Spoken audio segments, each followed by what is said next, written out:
قرآن میں دیکھیے ایک آیت ہے، وَمَن یغفر الذنوب الا اللہ، اللہ کے سوا کون ہے جو گناہوں کو معاف کرے. آج کل کے زبان میں میں یہ کہتا ہوں کہ اللہ کے سوا کون ہے جو میرے نام اعمال سے کسی چیز کو ڈیلیٹ کر دے. وہ جس کو آج کل ہم کہتے ہیں ڈیلیٹ کرنا، وہی مراد ہے، اس سے وہی مراد ہے. وَمَن یغفر الذنوب الا اللہ.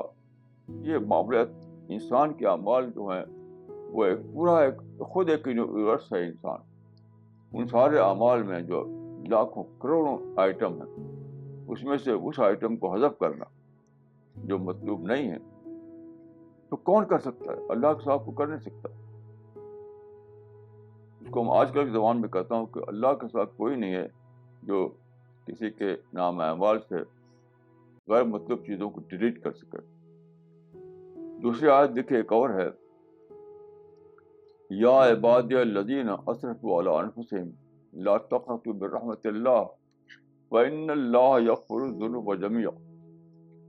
میں اکثر جب قرآن کو پڑھتا ہوں تو یہ آیت مجھے لگتی ہے کہ بہت بڑی رحمت ہے انسان کے لیے، عجیب غریب رحمت ہے.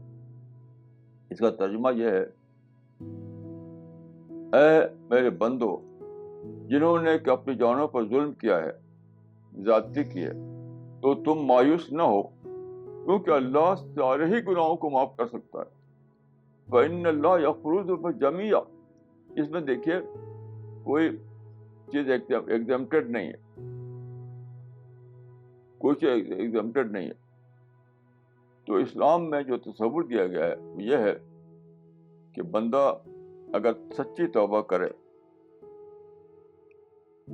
توبہ سچی توبہ ہوا نہیں کہ منہ سے بول دیا سچی توبہ ہو گئی، وہ پروسیس چلائے اپنے اندر، وہ پروسیس، تو ضرور اس کی معافی ہو جائے گی، پچھلا سب ڈیلیٹ کر دیا جائے گا.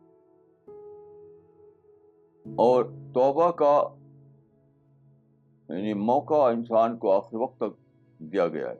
جو حدیث میں آتا ہے کہ ان اللہ یقبل التوبۃ ما لم یغرغر، یعنی موت کے آخری وقت تک انسان کو موقع دیا جاتا ہے کہ وہ توبہ کرے اور اس کو معافی مل جائے.